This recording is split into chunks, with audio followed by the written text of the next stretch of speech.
Весна для Алданской библиотеки имени Некрасова – пора плодотворная. Едва закончился тотальный диктант и началась подготовка к библионочи и празднованию Дня славянской письменности. Подробности в сюжете Татьяны Вахниной. Весна для библиотеки имени Некрасова – пора плодотворная. В апреле алданцы вновь прошли добровольную проверку в тотальном диктанте. Популярность всероссийской акции не ослабевает. В этом году собственные знания орфографии и пунктуации проверили свыше 50 человек. Организаторы не могут не отметить возрастающую грамотность населения. Я хочу сказать, что грамотность населения у нас все-таки растет. У нас в этом году 6 пятерок и 11 четверок. Вызванные тотальным диктантом восторги и вздохи разочарования подхватили эмоции, сопровождающие подготовку к библионочи и празднованию Дня славянской письменности.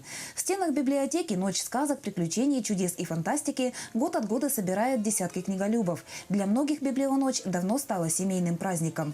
У нас будут квесты, которые очень любимы молодежью. Возможно, мы устроим и дискотеку для наших молодых.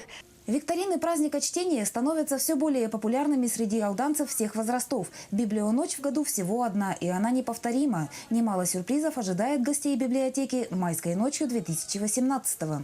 Все будет решаться уже в последний момент и по заявочкам наших алданцев, потому что многие приходят, спрашивают и свои пожелания говорят.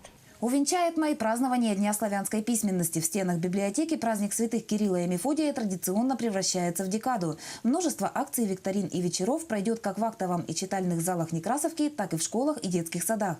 Дети и подростки с удовольствием принимают участие в интеллектуально-творческих мероприятиях, которых в рамках декады письменности год от года становится все больше. Татьяна Вахнина, Сергей Шипачев, Алдан.